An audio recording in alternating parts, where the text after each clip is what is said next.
Order. End of question time. Ministerial statement. Minister Lawrence Wong.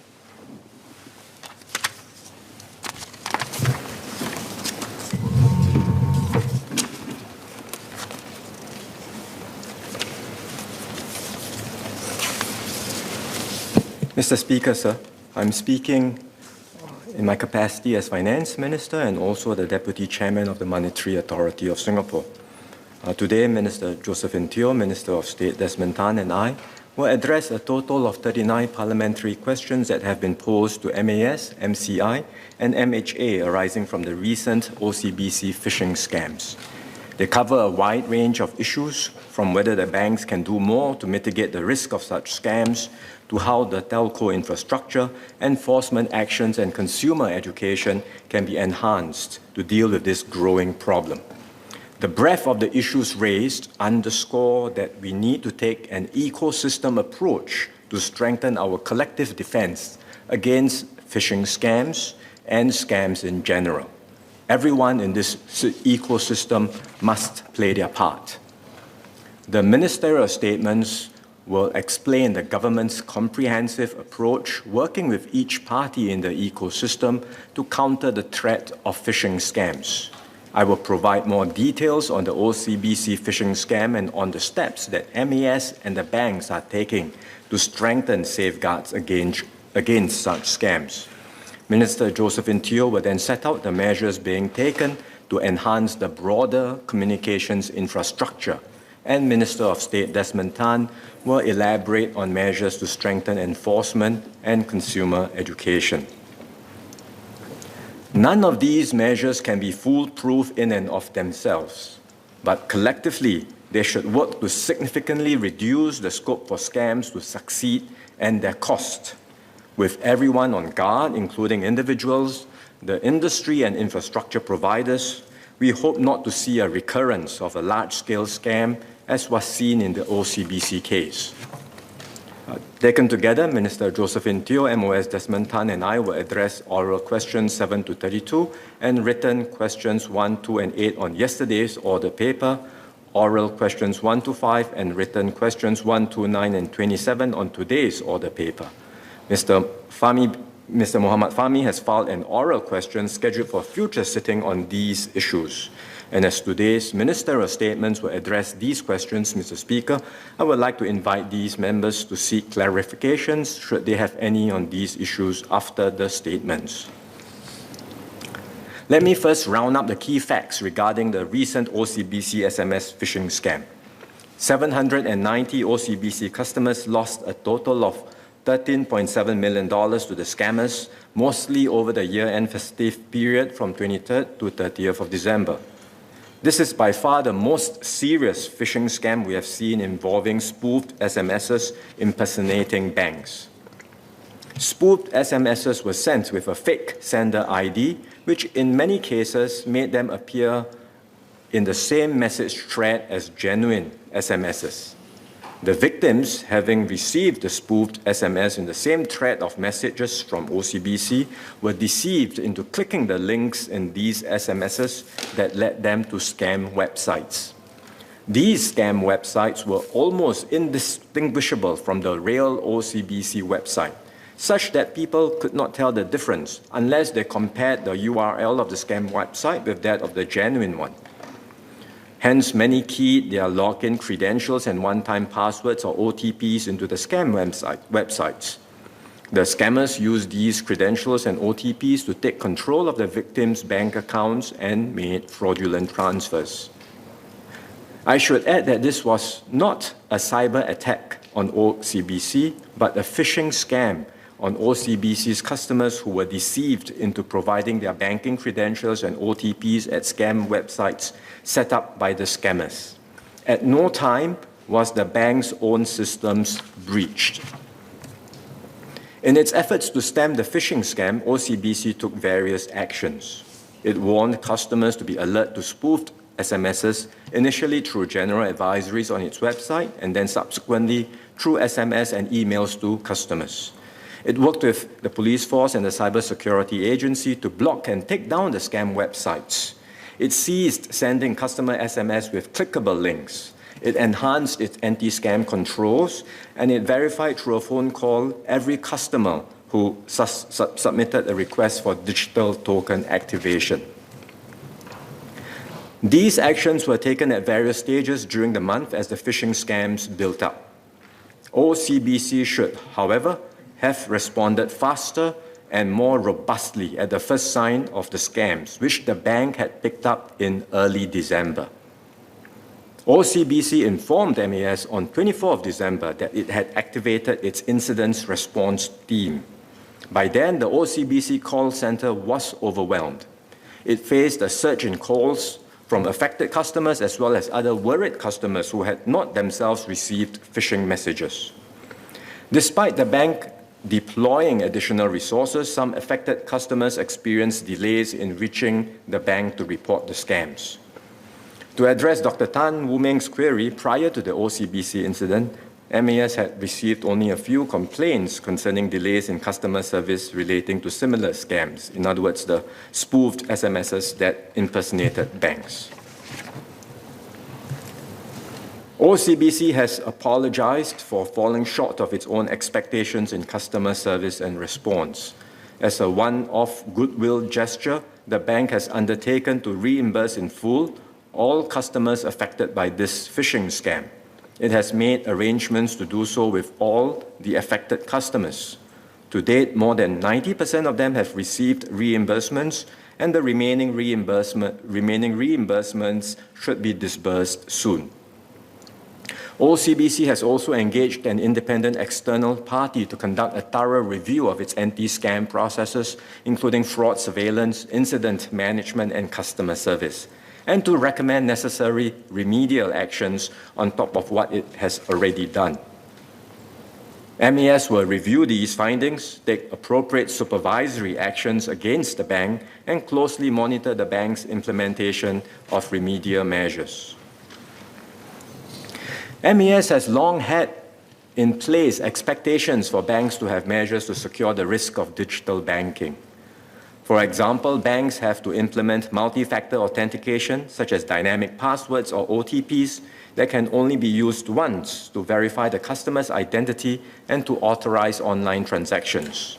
They must maintain fraud monitoring systems to facilitate timely detection and blocking of suspicious transactions. And they must send notification alerts to customers for outgoing transactions, including credit card transactions that exceed a threshold that customers can determine, so they can report unauthorized transactions as soon as possible. The police force, MAS, and banks have also been issuing regular advisories to alert the public to online scams, and MOS Desmond Tan will touch on that later. In view of the increase in the number of scam cases, particularly in the last 2 years, MAS had in the third quarter of last year carried out a focused supervisory review of the adequacy of fraud controls in the digital banking channels of the 3 local banks. The review surfaced a number of gaps, and in October 2021, MAS conveyed to each of the banks its specific findings and recommendations for the remediation of the gaps observed. The banks had committed to timelines to take these remedial actions, with most measures to be fully implemented by June 2022 this year, while those requiring extensive changes in IT systems to be completed by December this year at the latest.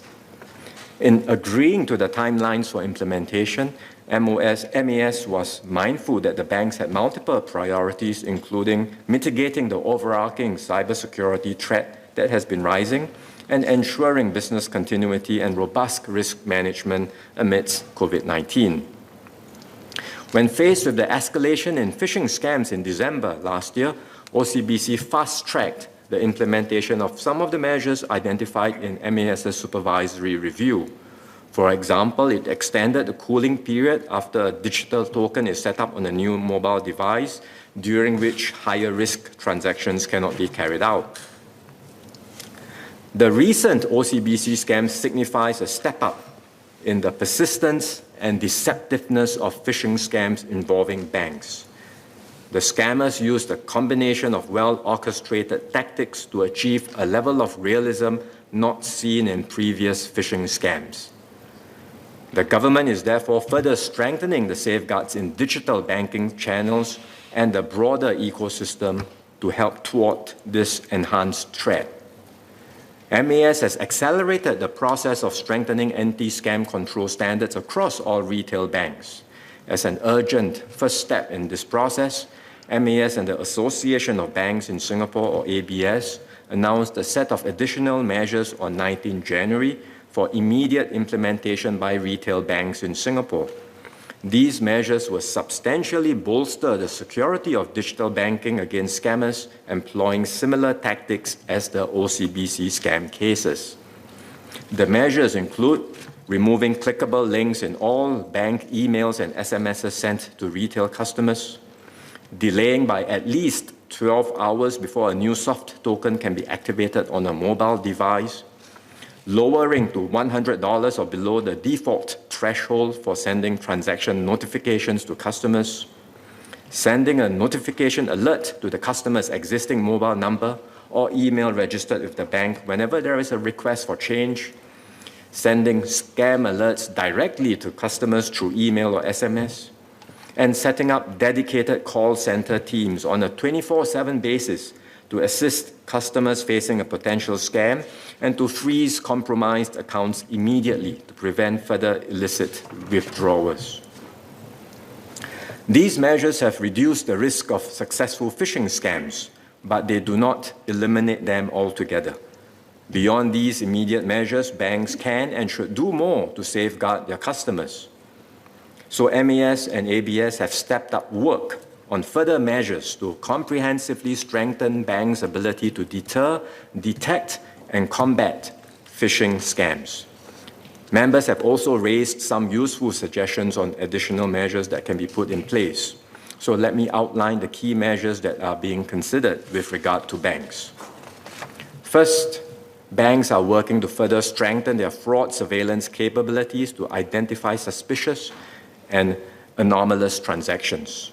This includes credit card transactions. Most banks do have some rule-based parameters to trigger suspicion, for example, large transfers to a new recipient. But these parameters need to be expanded to take account of a broader range of scam scenarios. And beyond predefined parameters, MAS will expect banks to develop more versatile algorithms employing artificial intelligence and machine learning to detect suspicious transactions. Such algorithms should be based on multiple sources of information, including customer profile and vulnerabilities, past transaction patterns, account activity, and mobile device identification. I must caveat that while these advances will help, fraud monitoring systems are not a silver bullet. It is not possible to detect every scam. Second, banks should step up their ability to immediately block suspicious transactions and reach out to their customers to verify their authenticity. The transactions will be unblocked and processed only upon confirmation by the customer. Banks today do have some of these capabilities, but they are not consistent across various types of transactions. We are also looking into enabling customers to trigger a freeze on their own accounts without having to contact the banks if they suspect their accounts have been compromised. Third, MAS and the banks are looking to introduce additional customer confirmations, not just notifications, additional customer confirmations for significant changes to their accounts or high-risk transactions, such as changes in account holder details, activating a token on another device, fund transfers that are large relative to their overall balances, and overseas transfers. This will introduce some friction to customers carrying out genuine transactions. But we will all need to adapt and get used to these inconveniences in order to strengthen the security of digital banking. Fourth, banks are expanding the use of biometric technology in addition to passwords and OTPs as a means of authentication. This will add one more layer of security that cannot be easily phished by scammers to access a customer's account. Fifth, banks will accelerate the shift towards the use of mobile banking apps for customer authentication, transaction authorization, and delivery of bank notifications. If implemented well, it will be harder for scammers to abuse mobile banking apps. At the same time, MES and the banks are reviewing the use of SMS to deliver OTPs and the potential measures that should be taken to reduce risk if such a practice should continue. So there is no single measure that can guarantee the security of digital banking. The techniques employed by scammers are constantly evolving and gaining in sophistication. This is why in the fight against scams, banks need to employ a combination of measures in prevention, detection, response and recovery, and constantly review and recalibrate these measures. Most of our banks already have many of these measures in place in one form or another. MES will work with the banks to strengthen these measures and set minimum parameters. But it would be counterproductive to publish the specific calibration of these controls. This is no different from why the red flags that banks look out for to detect money laundering transactions are not published in full. The enhanced measures that banks are taking will mitigate the risk posed by phishing scams, but realistically, it will not be possible to eliminate such scams completely. MES has set out expectations for banks to treat their customers fairly when looking into reports of fraudulent transactions. These include comprehensively investigating all cases and suspending late fees for disputed card transactions. Disputed transactions will not adversely affect consumers' credit records with licensed credit bureaus during the investigation period. Beyond this, it is important to establish a common and equitable framework for sharing the losses incurred by the customer. No matter which bank you go to, you should still receive the same fair treatment. OCBC's recent goodwill payouts to fully cover customer losses were made as a one-off gesture and do not set a general precedent for future cases. The Payments Council, chaired by MES, has been working on a framework for equitable sharing of losses arising from scams. And under this framework, both banks and their customers have their respective responsibilities, and the share of losses each party bears will depend on whether and how the party has fallen short of its responsibilities. Financial institutions should bear an appropriate share of losses arising from scams, but care must also be taken to ensure that any compensation paid to customers does not weaken their incentive to be vigilant. MAS aims to publish the framework for public consultation within the next 3 months. Other than financial institutions, the players operating the communications infrastructure play a key role in digital security against scams. So MCI and MES will consider the shared responsibilities of all the key players in the ecosystem to ensure there is proper accountability. To conclude, sir, let me assure members that digital banking itself is safe and secure.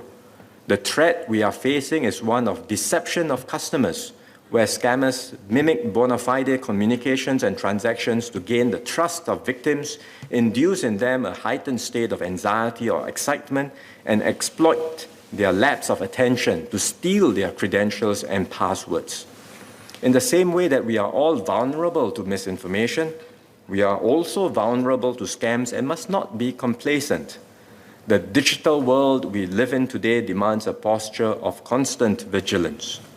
The additional measures put in place by banks will mean more controls that a scammer will have to overcome, but they cannot guarantee that a customer will not be deceived. SPF and MoneySense, the National Financial Education Program, will continue to step up their public education efforts to provide useful tools and tips that can help members of the public avoid falling prey to scams. There is no dominant customer profile of scam victims across different scam types, whether by education, wealth, age, or gender. Everyone needs to be on their guard. The problem of scam requires robust responses at the individual, industry, and infrastructure levels. In short, an ecosystem approach where the various measures work in synergistic fashion. We are addressing the risk at every part of the digital ecosystem, so that taken together, the measures will significantly mitigate risk for the entire system and enable us to operate safely in a digital world. As I explained earlier, this must involve the financial sector, but it must go beyond it. MES has been working in close coordination with MHA and MCI on a government-wide approach towards scams. So Minister Josephine Teo and MOS Desmond Tan will elaborate on this in their statements. Thank you, Mr. Speaker.